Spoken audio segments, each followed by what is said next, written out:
Alright, so this was our first project in course 3 of Informatics. This is me and Yancy, and that's Bryce Hamilton. And here is our movie theater availability system.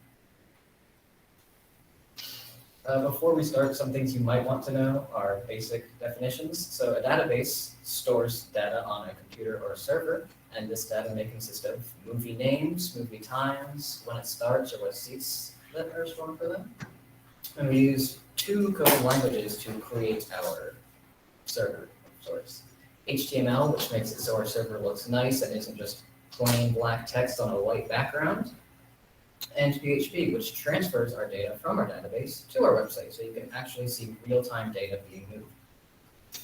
And for our website host of choice, we chose Infinity Free because it was free and was fine within our school restrictions. We were asked to create a database that can be accessed from the cloud anywhere. Conway High School students that ride this bus, this is the only bus today. Last call for Conway High School bus. We were asked to create a database that can be accessed from anywhere, and you can see the data update in real time from any movie theater tickets for any theater screening room. We interpret this as creating something that tracks movie reservations, making it cloud accessible from anywhere, like a website, and choosing a specific showing for a specific movie at a specific time. And the best way to do this was with a web hosting service, such as Infinity Free.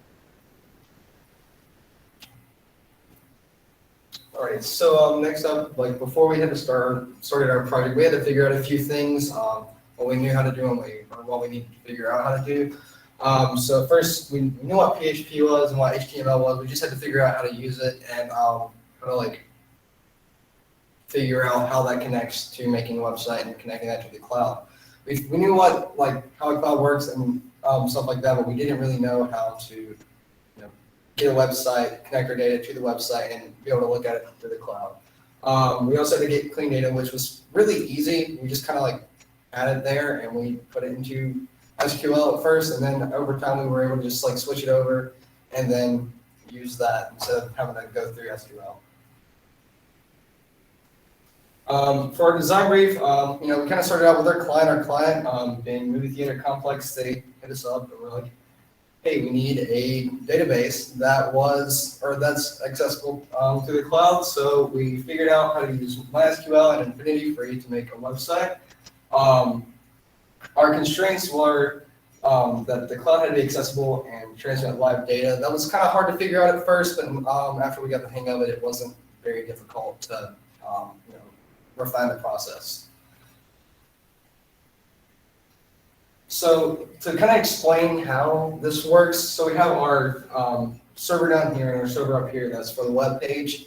The SQL data kind of goes to this server.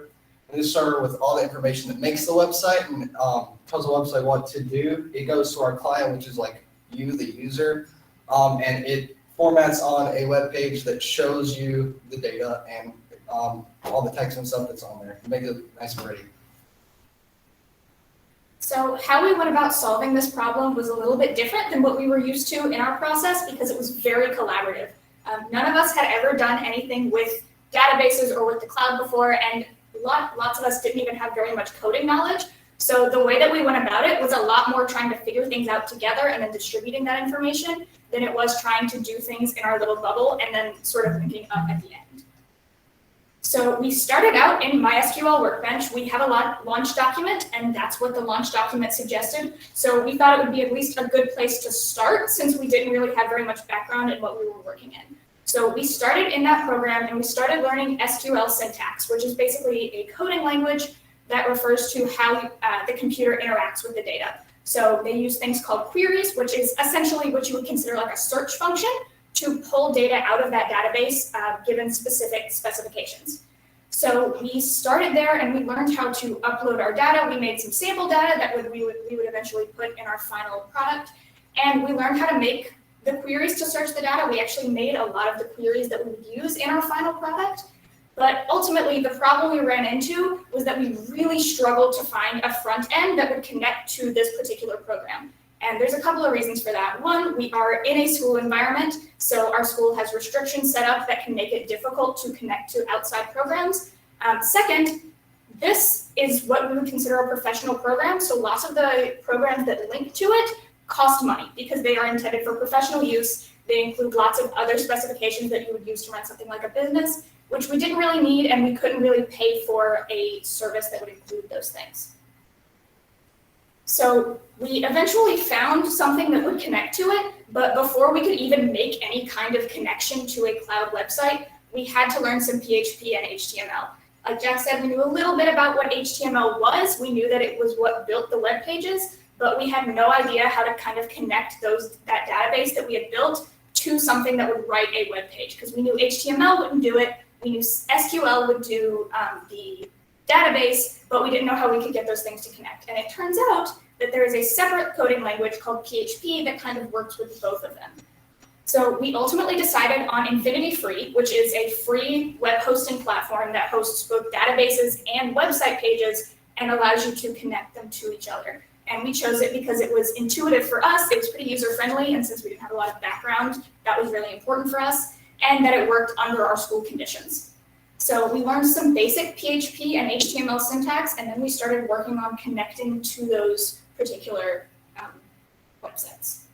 So we imported our existing tables that we had built in MySQL, and we put them on Infinity Free's online hosting server. They have their own server, which is run by something called PHP-MyAdmin, and that allowed us to manipulate the data on our end, but because we were putting it in Infinity Free's own server, Infinity Free could draw on that data to create our web page without us having to do a really specialized connection.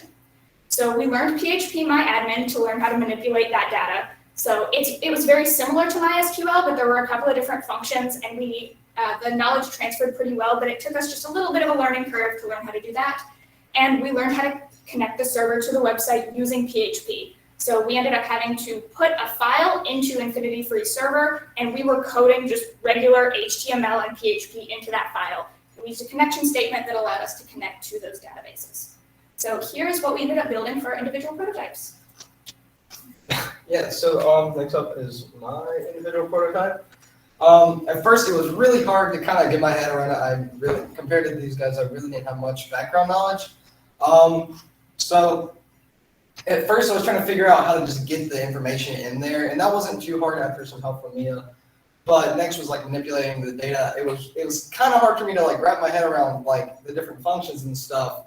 But after I kind of like realized how statements worked and like how they like came together, it was really easy to do that. And then after figuring out how the data worked, I kind of just went in and messed with the HTML coding a little bit and made it look nicer than it did previously. So the next up is Jack's, I do believe.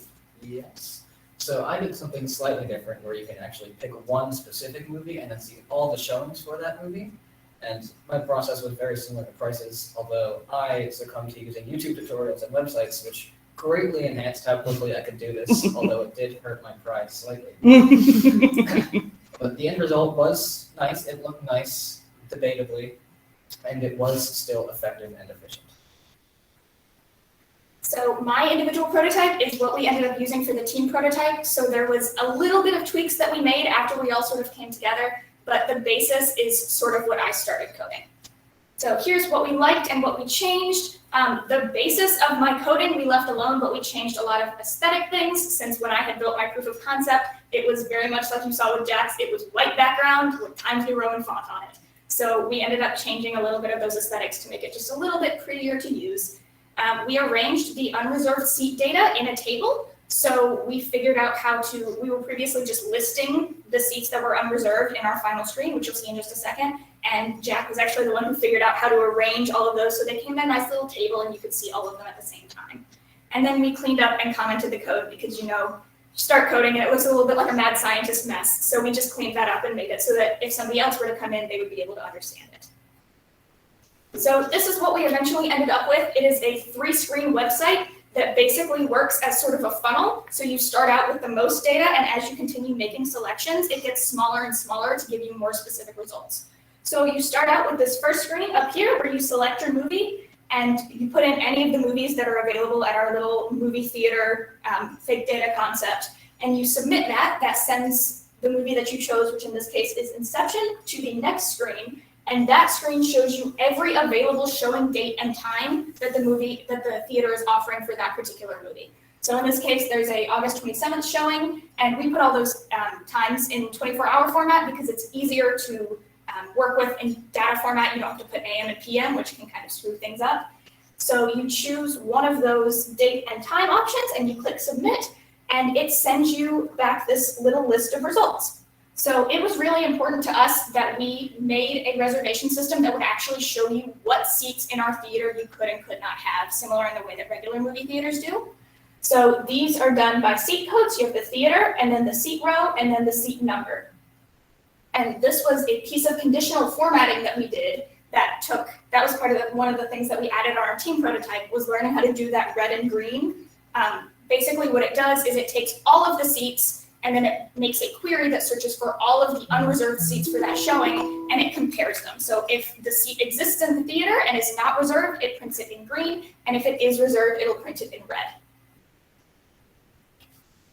So some of the future applications for this, what we would do if we had a little bit more time, had a little bit more knowledge, and were able to work through this and we wanted to continue, we would add a screen to let customers add a reservation. So we'd let you click on the seat that you wanted and add that to our table to adjust it, and so that we could continue to make that sort of self-sufficient where the data would update without a manager having to go into the data and change it. We would link the available seats to the map of the theater, sort of in the way if you've ever seen like a regular movie site that'll let you choose your seat. You get a little map of the theater and you can click on the seat that you want. We'd link each of our little seat numbers to basically a little image of a seat that would let you choose that. Aesthetics, we didn't do a whole lot of research into making it pretty, but we'd add a logo, make it something that was applicable to a company, and removing redundancies, just sort of making our code more efficient. And we did a lot of research. We found ways to do things, but not necessarily the most efficient ways. So I think if we had a little bit more time, we would work on making it more efficient and work better within itself. And I believe that is all.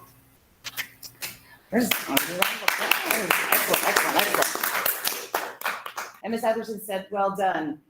So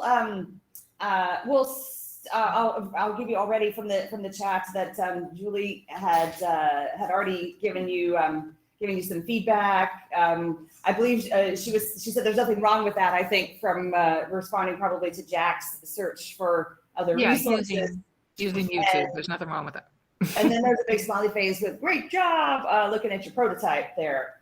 I just want to say great job. I just absolutely love I love this presentation. You guys did such a great job. I'm so proud of everybody. I just think it's great. I mean, yeah, you found a site that hosts everything for you, and you kind of prototyped with a local version of MySQL, and then uploaded it to this entire contained thing, which is very, very common. And congratulations. I mean, you guys have done your first website, which is such a common scenario out in the real world. So, and what you've done here, I wrote down, it's very similar to what we would call a technical design doc.